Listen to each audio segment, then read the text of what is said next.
here at Hanson Park, right outside Magoun Square on Saturday, May 7th. No, it's actually the 6th. And want to welcome you today to our Jane's Walk. This is the 3rd annual Jane's Walk that we've done for the city of Somerville. Jane Walk is based on Jane Jacobs, who was an urban activist who wrote a very well-known book to many people, The Great Life and Death of Great American Cities. And these walks are a commemoration of the life that she led, the leadership that she offered to cities across the United States about how citizens want to be more involved in the cities in which they live. Today we're here going to do a Jane's Walk in Magoun Square, which is in transition and going through a number of changes, hopefully for the positive and for the better. And we're going to have some of the people that have been actively involved in the neighborhood talk about those changes, how they feel about it, and what they know about their own community. This is Hyann Anderson, who is a more recent resident of Magoun Square, but has become very active in the time that she's been here. She's an architect and has been very involved in some of the projects here as well, so she'll be talking a little bit during the course of today as well. Also, Christy Chase. Christy Chase is a preservation planner with the city of Somerville. She and I work together. This tour today, as Joe has already said, is actually done in cooperation with the Somerville Historic Preservation Commission, which is a volunteer group that is appointed by the mayor of Clementoni. And Christy and I are staff to the commission. I'd like to start off with Joe Lynch, who's been a resident of the neighborhood, I think, most of his life, although he's left for a period of time. And he's been very involved in recent years in making a number of improvements to it. So he's here today to tell you a lot about his own neighborhood. Joe? Thank you, Brandon. Good morning, everybody. Thanks for joining us here in Magoun Square. We're at the site of the Henry O. Hanson Memorial Park. This park was dedicated by the city of Somerville to a World War II hero. We call him a hero. Henry Hanson grew up in the Magoun Square neighborhood right on Henderson Street, which I've called home for many, many years. The Hanson family eventually settled right here on Medford Street. So some people ask me, why was Hanson Park located where it is? And directly across the street on Medford Street is the homestead of the Hanson family. On Flag Day, June 14th, 2004, the city of Somerville dedicated this park at the request of the Hanson family. At that time, Catherine Hanson was in her early 90s. She was the last of the remaining for the Hanson family. So when people ask, why was it dedicated there? Because Henry Hanson is the son of Magoun Square. So we're going to take a little tour this morning with the Somerville Historic Commission and members of the Magoun Square neighborhood. We have people from as far-flung reaches of Ward 5 as Tennyson Street and all the way through the Magoun Square neighborhood. So we hope you enjoy the tour. We're going to walk down in through Magoun Square and talk about some of the improvements there by Trum Field, which is named after another World War I hero, Richard J. Trum. Then we're going to take a little stroll down into another neighborhood of the Magoun Square neighborhood. And a lot of people are familiar with that because that's the site of a new development called Maxwell's Green. We're also going to be visiting some of the studios because we happen to have this tour on the weekend of Somerville Open Studios. So we boast at least 2 very famous artists with storefronts. The Daniel Marr Stained Glass Studios are right here on Medford Street in Somerville, and the Carolyn Muscat Studios are right on Cedar Street. So we're going to take a little stroll. The Hanson Park we're very proud of because it was made possible through grants from the city of Somerville. The city of Somerville actually owned a piece of abandoned land. There were many proposals over the years. Once the current mayor, Joe Curtatone, got involved in this, he said, based on what the Hanson family was asking him to do, based on support from the Magoun Square Neighborhood Association, this was turned into the Memorial Park. So Mayor Curtatone, Alderman O'Donovan, and with a generous grant from the developers of the CVS building here in Magoun Square, this park was made possible. Yeah, I bought this building in past papers in November of '97, and then I renovated the building myself. It took me about a year, and it was originally 3 storefronts. There was a wall right here, and there was also a doorway here. And it was a very different kind of square back then. My business had always been in a storefront, and I kind of like this idea of being accessible to a neighborhood, being in a neighborhood, and doing a little bit of retail sale and things like that. So that's what really appealed to me. That this neighborhood right here, it actually reminded me a lot of Cambridge 40 years ago. You know, nice ethnic mix, and you know, some cool and funky people, and then I was also able to buy this building very inexpensively. So that's another thing that, you know, artists tend to look for. But it was a very different kind of square back then. We had a hardware store down the far end of the square, and then diagonally across the street we had one of the two most popular Italian bakeries in the city, you know, Lindell's, and we had Caradonna up here. And there was always a little bit of a battle, you know, who had the better. Contessa would probably compete as well, but yeah. I mean, this was a much bigger operation than La Contessa, but those were our anchor stores, and a lot of people would come to the square to go to those stores. And then there was sort of a nice mix of other businesses. We had a barber and a hairdresser and an insurance company, and there was just this really wide mix of different types of stores. And then there were a few bars, some of them not quite as nice as what we have up here now, but so there was a lot of buzz in the square. And unfortunately, we lost the hardware store, and we lost Caradonna Bakery, and so a lot of the people, I think a lot of sort of expats would come back to Caradonna. You know, we would see a lot of traffic of people, you know, especially around the holiday season. There would be a line of people all the way up around the corner, and it would take you 45 minutes to get through the line to get your pies for Thanksgiving or Christmas or something like that. And I think a lot of expats, you know, came back to the neighborhood to get their, you know, their favorite pies and things like that. So unfortunately, when we lost those, it was sort of a slow decline in the square. And we had a few things come in that we thought were kind of upticks, like the CVS, Little Vinny's restaurant, Old Magoun Saloon. that seems to be very popular. Old Magoun's is very popular. Yep. But it's just been sort of a slow, steady decline in the square, and I think there's a couple of other events that are sort of, you know, contributing to it. You know, obviously the economic downturn in 2007, was that it? Yep, 2007 didn't help. But you know, it's also a changing world. There are a lot of stores that are just not stores anymore. I noticed Cameras Inc. in Davis Square is closing. I don't think you'll ever see another camera store open in Somerville, and it's not because, you know, people don't like camera stores. Nobody buys their cameras in a store anymore. You get it online. And nobody develops their film. people don't develop their film, or, you know, you can print it on your own, you know, quickie little printer. But there's all sorts of things that are like that. You know, there used to be travel agencies and insurance agencies, and, you know, all of that stuff used to be done in kind of storefront settings. And so there's a whole bunch of these, you know, types of stores that are just disappearing. So, you know, that's one of the issues, I think, that, you know, and then we're also in close proximity to malls and shopping centers, and, you know, we're kind of a car culture, you know, society. And so, you know, it would be nice to have some specialty markets and things like that up here, but, you know, realistically, you know, you'll probably have a lot of people just jump in the car and go to Whole Foods or Trader Joe's or wherever, and it's, you know, it's a 5 or 10 minute drive away from here.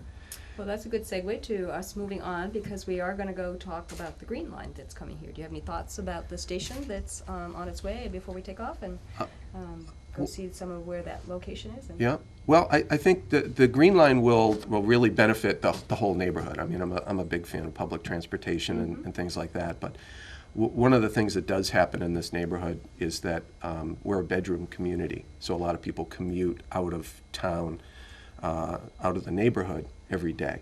So unfortunately, I think more people will probably live in this neighborhood so that they can commute into Boston on the Green Line. So that will not help our daytime population as far as business goes, but. I don't want to paint it all as completely doom and gloom. Like we are a square in crisis, but that the city is just now starting to pay attention. I don't think they really paid attention before, and so hopefully the city will respond in a really popular or in a really positive way. I know that. Well, I think that's exactly one of the reasons why we're here today, is to learn from the people that live here, find out what they're thinking about it, and certainly I can speak on the city's half, is that we do very much care about the square. We have been working on it. There's a lot of new developments, certainly Magoun Square, a lot of revitalization's gone in the infrastructure there as well. The Green Line is coming. We're going to talk about the Max Pack site that's under construction right now. Yep. So there's a lot of activity happening, and so we appreciate your comments today. Oh, you're welcome. And your beautiful studio. I know a lot of us come in here to actually just gaze at some of the work that you do. I know it's in some of the houses, so thank you so much for sharing your thoughts today. You're welcome. We're going to move on to another site. If you'd like to join us, I think you probably can't because you have a studio here to And we do want to give a plug to Daniel Marr Studios for participating in Somerville Open Studios. I actually thank you because I did that outside, but while you're standing here, I wanted to tell everybody as well that, that you are part of the Open Studios today. Yep. It's from 12 to 6, both today and tomorrow.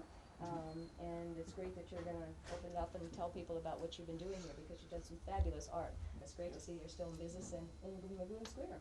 Yeah. So thank you. Thank you. Thank you, Dan. And come on back to Dan's studio when we're done with the tour.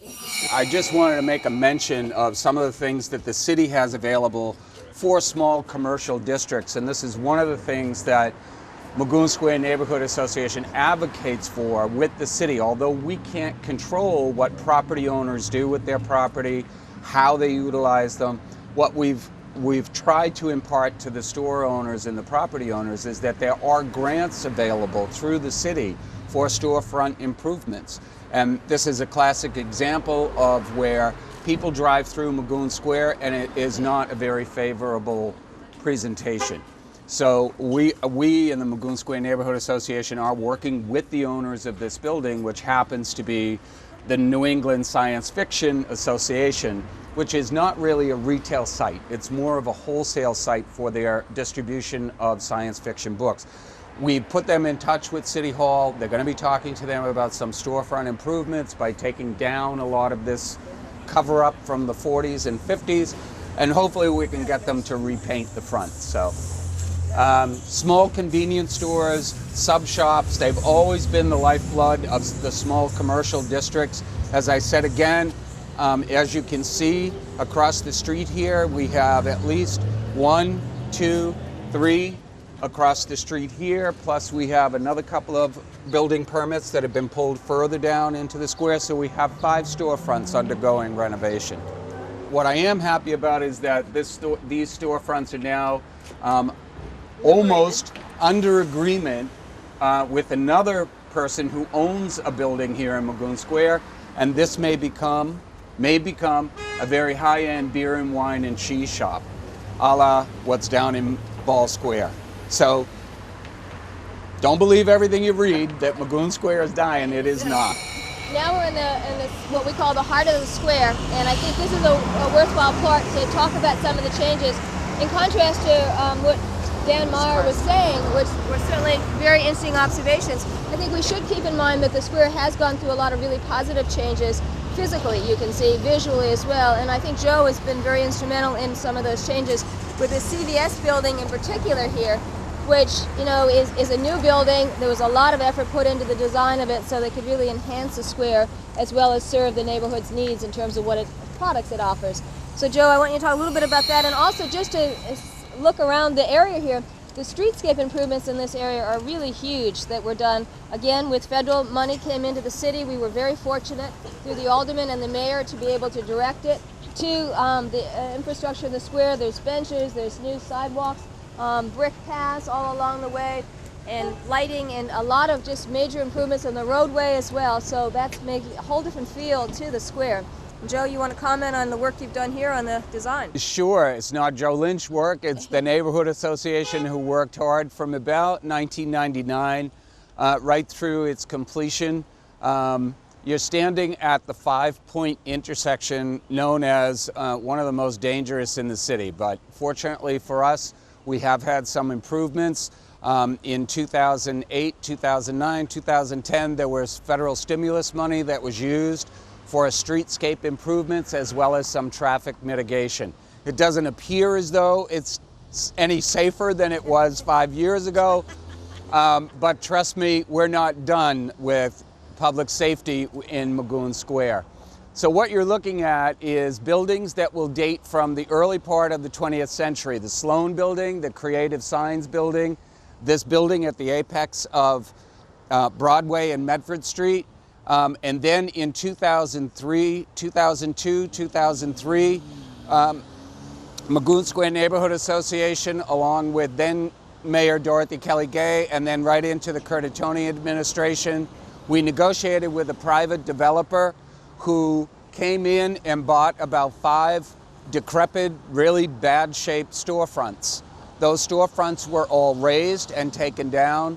The deal was struck between the city and the developer of the CVS, and what you see now is the CVS building that, from a design standpoint, it tried to mimic the other buildings that were here at the 5-point intersection.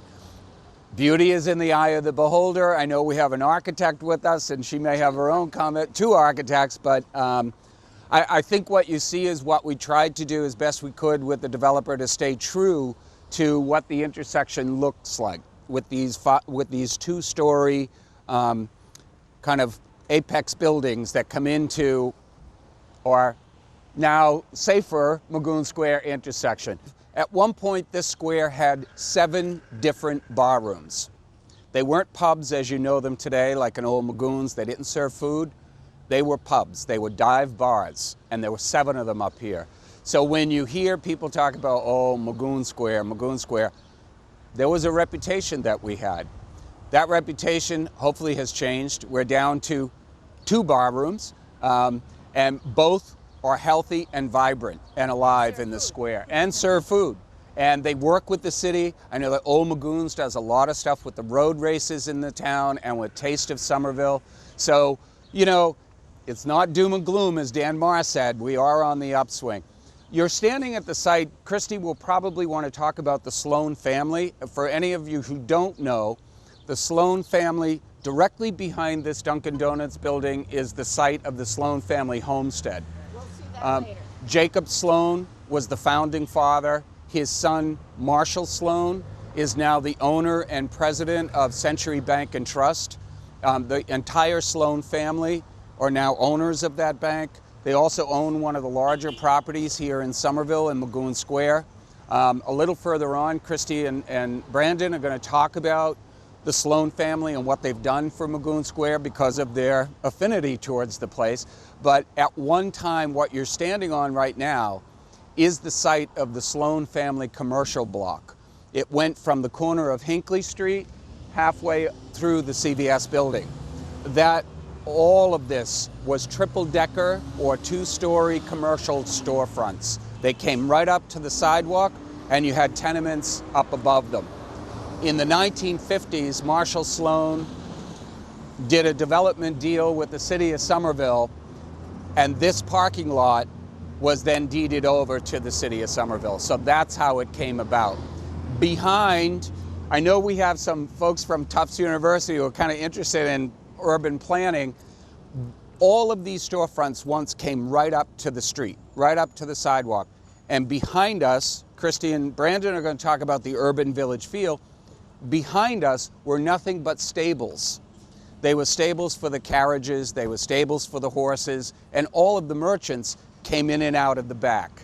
So today, where you have loading zones, they didn't have loading zones then. The horse and the carriage came to the back of the store to load and unload.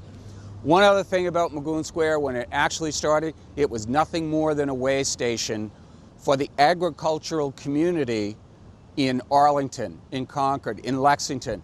This was one of the major thoroughfares from west of Somerville through Somerville and into Boston. So there is a great picture that's in some of the historic repositories, not only with the commission, but with the Somerville Museum. There's a book called Beyond the Neck. It has a terrific photo of that building before that building was put up, and it shows you that there was a well. There was a well right at the corner there, and it was done for the horses. So we have moved out of the heart of Magoun Square, and we're standing here at the corner of Broadway and Charles E. Ryan Road. This is the site of Trum Field, what everybody in the city now knows as Trum Field. In the very, very early days of the city's incorporation, this site, which is about 8+ acres, if you look at the site of Trum Field plus the DPW site, in the 1830s, 1840s, this was known as the city farm. And this is where the horses were kept, and this is where a lot of dumping was done for sanitary. And I believe it was sometime in the 1870s where the park itself was created. You had no fences, no benches, no nothing. It was just an open field, and they started to use it as a playground. Further down on Broadway, at the corner of, I believe, of Alfred Street and Broadway, was the site of one of the first schoolhouses in the city of Somerville, right on Broadway. But the Richard J. Trum Park was named after a World War I hero. Trum also lived right in, as I mentioned about Henry Hansen.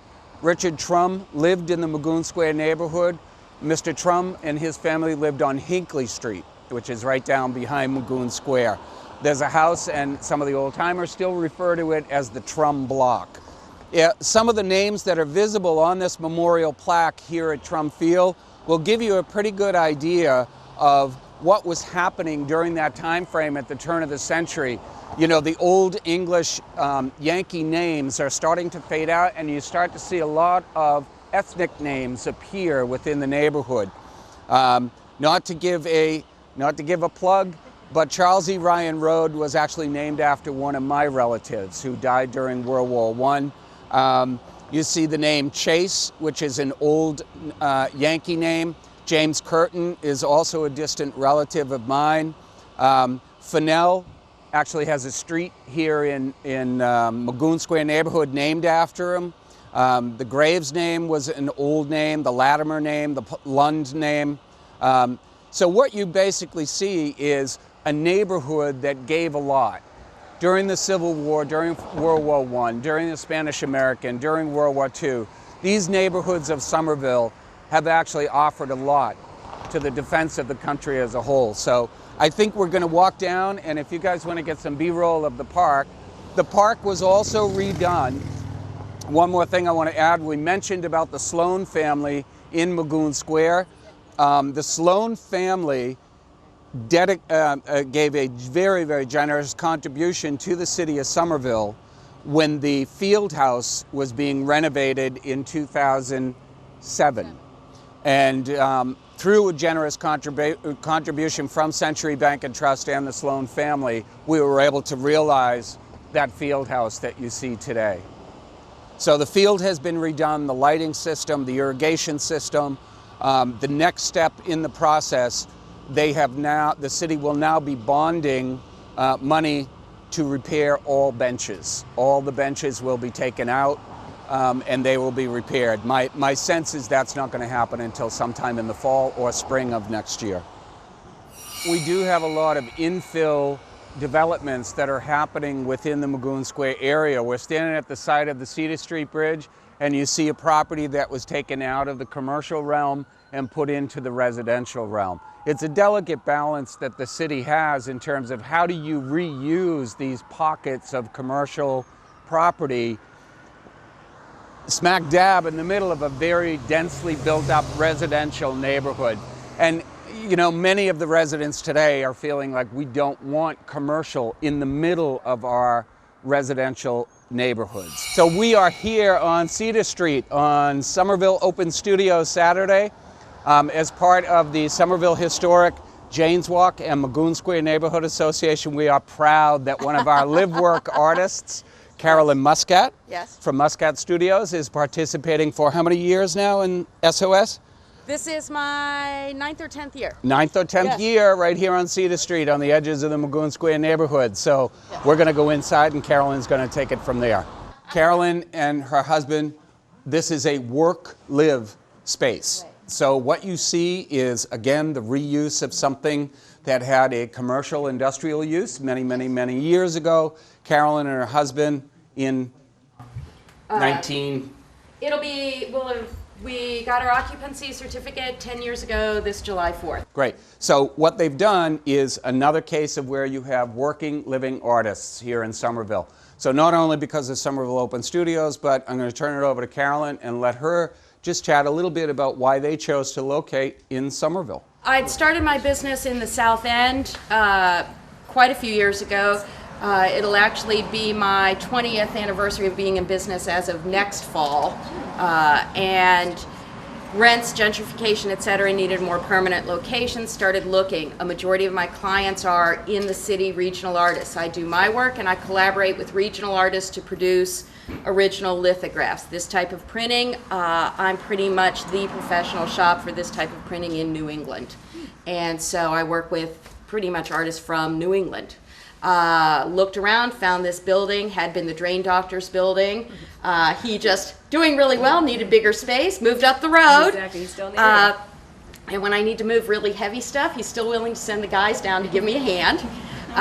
Some of those stones are heavy. Well, I have a lift. You'd be surprised, though, when things get delivered when I need a hand.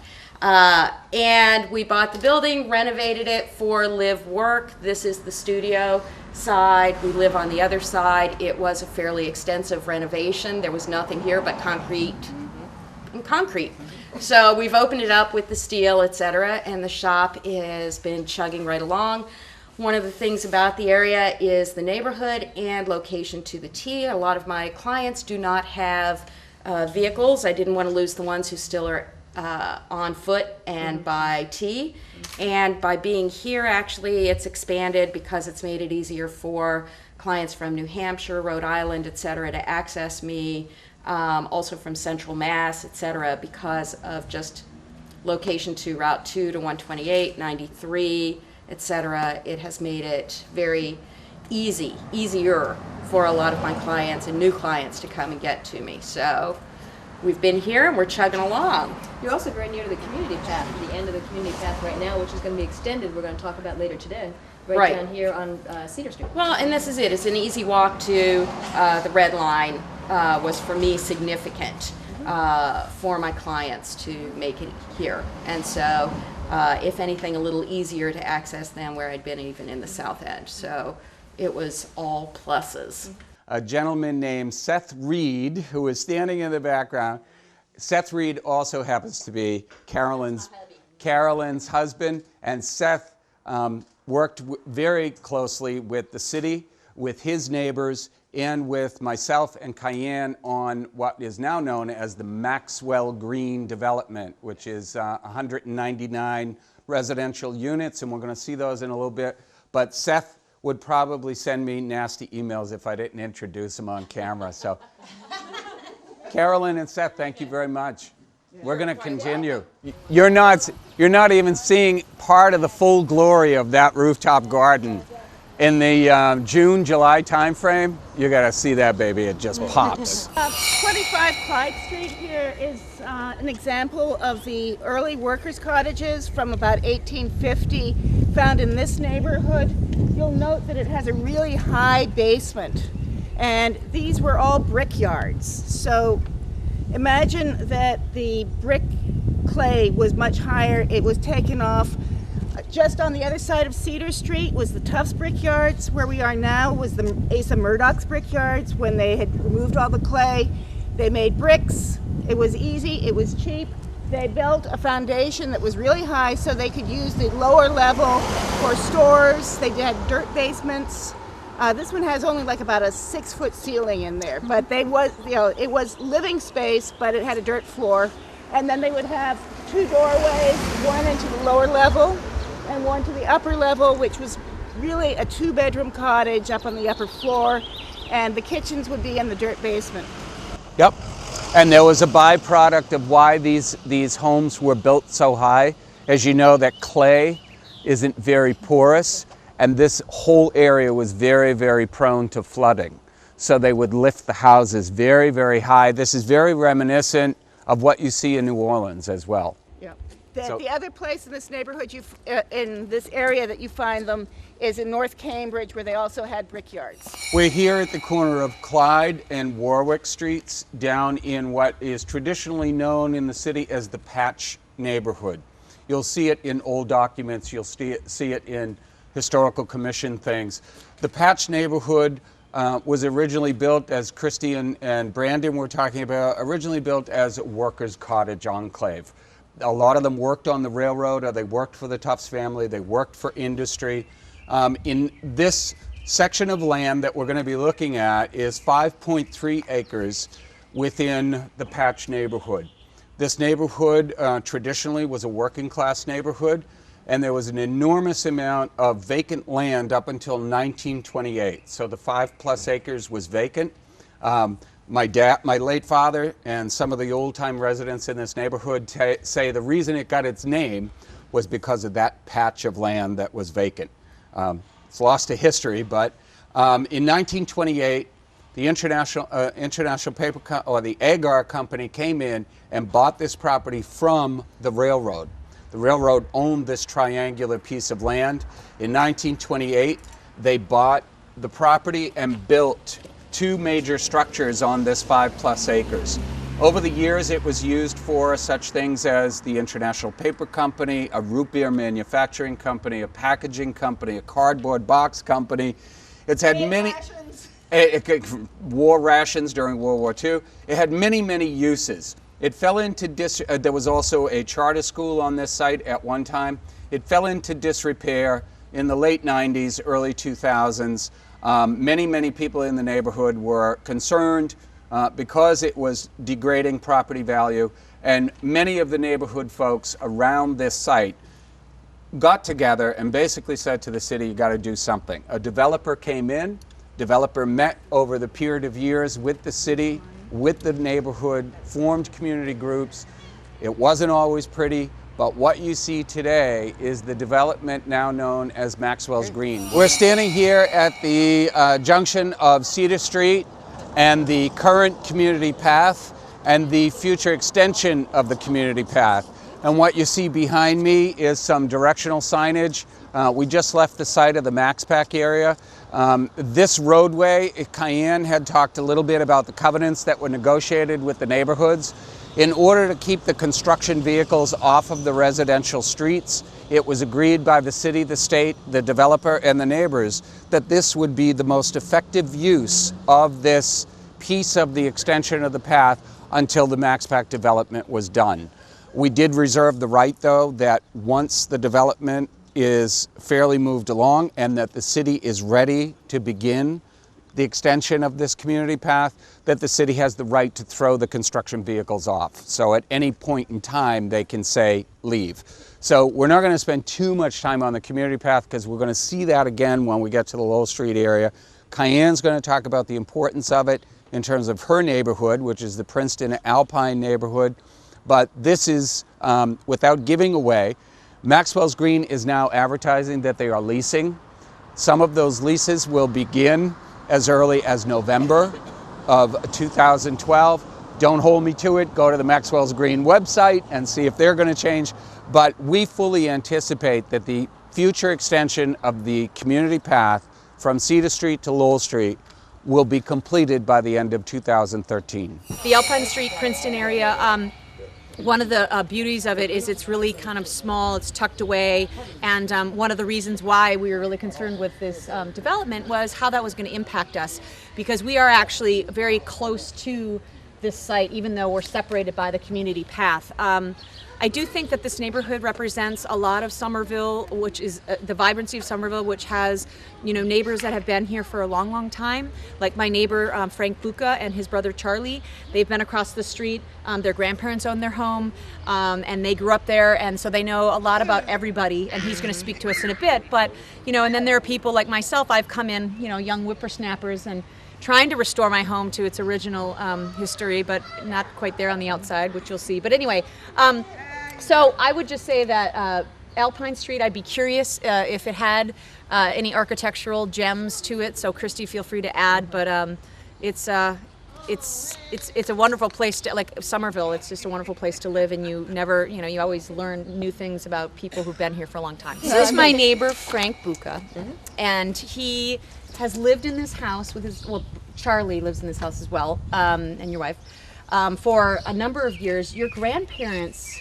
We were all me and my siblings were born in that room. In that room. I was born there 80 years ago. Wow. Midwives. Fantastic. And I've just commented on one of the things about our neighbors. There's people from all that have been here for a long, long time, as well as myself. I haven't been here quite so long, but it's one of the things that I love about our neighborhood. So I just thought that maybe you might be able to share with the group some of the things that make this neighborhood unique, and why you've been here so long, and I don't know, any tidbits of information that would be changes. What you? All right. Okay. Well, first of all, I sort of had a little thing, notes written and so forth, but the flyer mentioned the history of Magoun Square and the current dialogue as to why it's be it failing and whatever, vacant. Okay. Let me say this. When my first decade in this world, the 1930s, I had 5 family units spread out on Hinckley Street, Henderson Street, Nashua Street, Wilton Street, 5 there, plus we here. Mm-hmm. So 6 family units that were more or less tied to Magoun Square. None of us had cars. This is the Great Depression years, 1930s. Mm-hmm. In fact, on this street, there was only one car. It was owned by Burton Faulkner Sr., who lived in that house, the man who started Faulkner Brothers. Mm-hmm. Oh. And his business started at this end, at a gas station, before he went to the other end and brought in coal freight. He had a sideline from a rail spur from Pennsylvania, bringing in coal. So that's the history. As well as Magoun Square, we also went to Davis Square, walked, because that's where the larger department stores were. Okay, so what do you remember, Frank? What were some of the larger department stores in Davis? Gorin's, Park Snow, W.T. Grant. W.T. Grant. Morgan's. Morgan, no. No, it's later. Not too much. Elmer's was You think later. of Morgan Memorial? Mickey Finn. Oh, Mickey Finn's. Woolworths. Yeah, the smoke shop. What was the hot spot for everybody to gather? And I said it depended on your ethnicity. The Italians gathered in the Italian shops, the Irish gathered in the Irish shops. We had Mitchell's Meat Market, Kennedy's Eggs, A&P, First National Stores, Rose Hardware. And you had Sloan Furniture, who went to Bingham School. We talked about the Sloans, yep. Marshall Sloan went to Bingham School with my older brother. We all went. Bingham School was the focal point. Okay. Yep. Okay. Right. And Marshall Sloan, who started Century Bank, okay, was a friend of my older brother. Okay. And then of course. I don't want to deviate too much, but all these fellas, the males, they didn't have to go to, see, World War II came along, okay? My older brother was a paratrooper in the 81st Airborne. He dropped into France when it was still, before our guys hit the beaches at Normandy. He was with my Uncle Bob Lynch. Right. Right. My cousin in East Boston was killed at the Battle of Midway. Me and my brother served in Korea. Okay, we come back okay. Okay, so the history of this neighborhood, like a lot of other neighborhoods, goes deep. Okay, in regard to loyalty to the United States. So why have you stayed, Frank? Why have I stayed? Because call it whatever you want, but I would never even thought of leaving. Of not. This is my birthplace. So here we are standing on the Lowell Street Bridge, and we are on the opposite side of the Maxwell Green development. We're at the entrance. Cayenne was talking about it earlier when we were on the Clyde Warwick Street side of the development. This is the Lowell Street entrance and exit, and what you're seeing is getting pretty near completion on the outside of the buildings. These are designed to break up at Lowell Street. They're also being designed in conjunction with the community, the extension of the community path, and they're also being designed to blend in and be a complement to the future site of the Green Line T-stop. Cayenne's going to talk about that a little bit more, but we're not going to spend a whole lot of time talking about Maxwell's Green. Again, I would point anybody who's interested in this site, go directly to the developer's website and he can give you more information. Again, it's a development of 199 residential units right in between the extension of the community path and the proposed Green Line station at Lowell Street. Well, one thing I will say though that I think is worth pointing out is that because of the community involvement, a lot of the some of the architectural language that you see on the development is reflective of the old building that was here. The windows specifically on the back-hand side that face Princeton and my neighborhood are small, smaller windows broken up that are similar to the old manufacturer, the plant that was here. There are things about that a lot of people felt very strongly about, and so the architect decided to hold to that.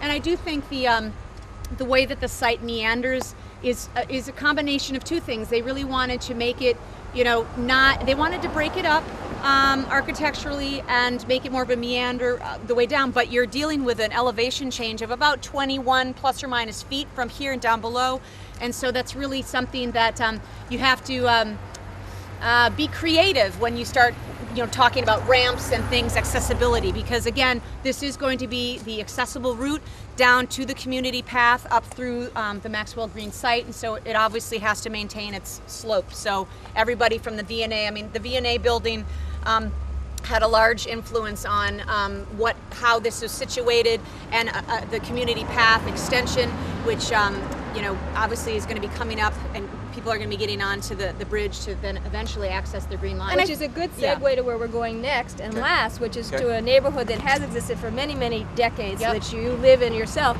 that we are trying to preserve. We are trying to do some historic designations, as in that house that I mentioned down there at Clyde Street, which needs some work, but is still, you can see what it used to look like, and has, with some real work done to it, could really be a very nice unit, and it's going to be with some developers that have bought it. And what we'd like to do is encourage people to reuse their existing structures, as we saw with the art work live space on Cedar Street, in order to make people adapt those to what they need these days, but don't take down the building and start all over and create something totally new, which doesn't feel right as well. And the other thing is this, the condo conversions is another thing that I think, you made the point as well in this last tour, which is really important, that Frank was saying as well, is that when you convert to the condos and you make these 2 and 3 family houses into owner-occupied, potentially, condos, but they're much smaller. They're not applicable to families living in there, and that's a real problem. So we are trying to encourage that not to happen all And over. let me go back to the historical nature of things. Oftentimes people think, oh, well, the historicals. Well, that's not always the case, because the building that was raised on this site actually was on the Massachusetts Register of Historical Buildings.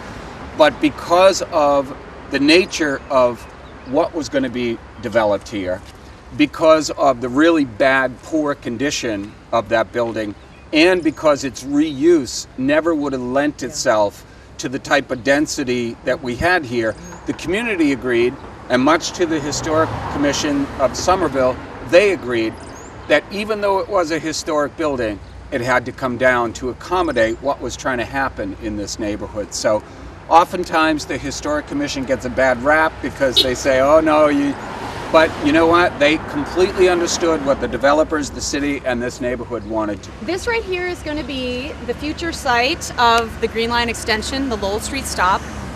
Obviously, its proximity to Maxwell Green is very advantageous for that development to come, as well as the community path extension, which the city is, it's going to be built by 2013, I think. So I guess one of the things about this specific, well, I could preface. I worked on the design of the Lowell Street station with my company as a sub-consultant to the overall joint venture team. And we really took a lot of care into speaking to the neighbors through the public process and making sure that everybody felt like they had a voice, because I think that something like a transit stop is really has an amazing impact on a neighborhood.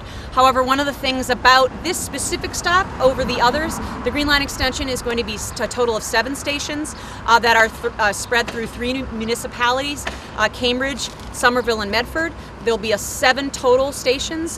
One will be in a spur that will go off to Union Square, and the other 6 are in succession that go out to College Avenue. And Lowell Street is a particularly unique station because of its situation in a very dense neighborhood, very residential, as opposed to, say, a Ball Square, which is really, quite a different station in and of itself. So one of the things that our office really looked into was how this was going to impact and how we wanted it to architecturally and urban, the urban fabric, we wanted it to come into the station. I would definitely encourage everyone who's interested in this project to go to the Mass DOT website and look at all the imagery, because we've done a number of community presentations and given a lot of imagery to the Green Line and what it's going to be looking like. There is a lot of hesitation as to when it will be coming. I can assure you that we are not eating bonbons in the office. We are keeping ourselves busy and doing a lot of things to prepare ourselves, because one of the things people don't realize is that the overall length of time that it takes to build this type of a project, it's really a small proportion of that is building of the station structure itself. The majority of it is the right-of-way, which you see here. There are over 40 utilities that need to be coordinated and shifted.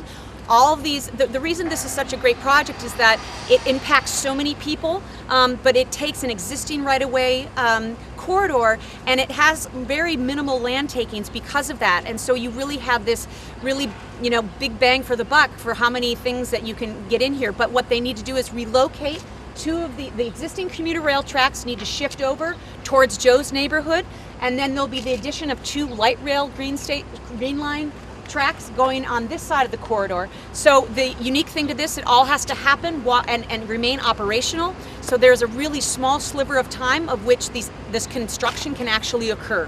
So for, obviously there's a lot of concern about schedule, when it's going to happen. It is going to happen. I think that it's just a matter of time. But what I'd say is that people need to also recognize the complexity of it. The design of the station is a smaller scale station. I don't have any imagery with me, so again, I'd refer to the website. But it is it's a larger plaza, which allows the neighbors. We wanted it to be a meeting spot because, again, it's really the combination of these 3 neighborhoods coming together: the Patch, the Lowell Street and Princeton side at Alpine Street, and then Joe's neighborhood. So the exterior plaza of the station is quite elaborate, and it's landscaping. We want to do what we can to make it fit into the neighborhood and bring people together. So we're going to finish up the tour of the Magoun Square neighborhood, and it's kind of fitting. It's kind of fitting that we're finishing it up. This small little farmhouse that you see here with the big yard is actually the site of where my family came into Somerville.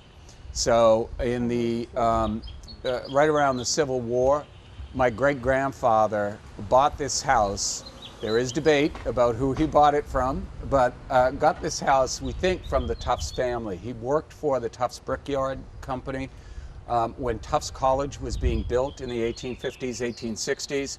For anybody who was working for the Tufts family at that time, they basically said, look, if you can move this little, four-room farmhouse off the land, you can have it. So this house, the Somerville Historic Commission folks suspect that this house came off Winter Hill someplace or off of the Tufts property. It was moved here. The first record that we can find is 1868. So it was my great-grandfather, James Patrick Ryan, who put this house on this land. His land holdings down here were much larger than what you see today with the three-lot property. It actually went all the way almost up to Fisk Avenue and then incorporated down to about Richardson Terrace. Over the years, families sell off, they subdivide. So what you're seeing now at 31 Richardson Street is the remaining part of it. This house stayed in my mother's family until 1997.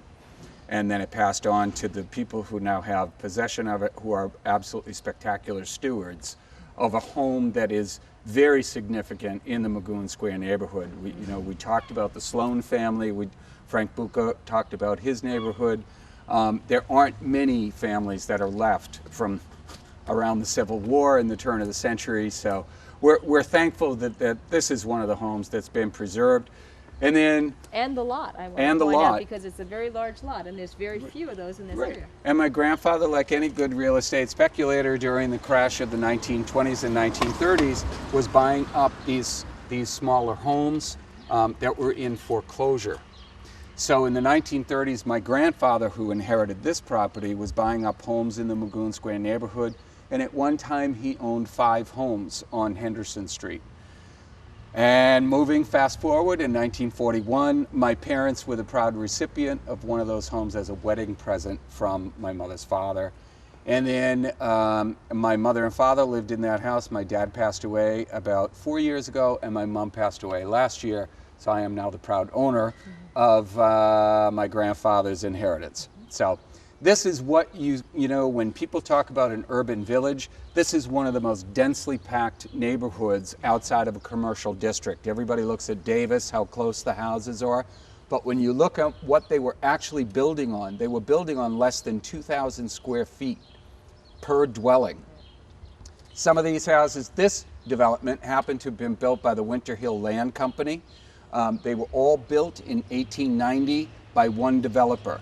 So there were 11 homes that were built the exact same way, all the exact same supplier. So when you went through these homes, 30 years, 40 years, 50 years after they were built, you saw the exact same hardware, you saw the same detail. So it's not unlike what a development is today, but we pride ourselves on, in this neighborhood, we do know each other from street to street. There is a neighborhood association where people still sit on their front porches and talk about, for good or bad. We talk face to face rather than through social media. But, in my opinion, I hope we don't lose that in the city, that an urban village can mean a Union Square, or it can mean a Magoun Square, or it can mean a Winter Hill, or it can mean any one of the small neighborhoods that are around the city. So that's what I've got to say about urban villages in the city of Somerville. And this is a particularly good place to actually just remind everybody this is a Jane Jacobs tour, and one of the reasons why we chose this area is because she was very much a big fan of the kind of small community feel that you have in urban areas, and block by block, neighborhood by neighborhood, and preserving that over time. And so one of the ways that she felt you did that is having by mixed uses, as I mentioned before, where you had the storefronts on the first floor and the housing above, and you had people there all the time, living there 24/7 and very much interacting and getting to know each other in a real important way. Mary made the point earlier that, I don't know if you heard, is that one reason that is coming back again is because a lot of people have home occupations and they're working out of their houses. A lot of people are doing software engineering and architects and artists, of course, as we saw before, and they work in their houses. So that means they're there all the time, and they very much are invested in their neighborhoods. And the other thing that the Preservation Commission is trying to do here is to preserve this neighborhood. And one of the tools that we as planners have is actually historic districting. And this was an area that we've actually proposed for designation of a number of the houses as local historic districts. Joe's house has already been designated as such, and we're encouraging other owners in this area to consider that as well.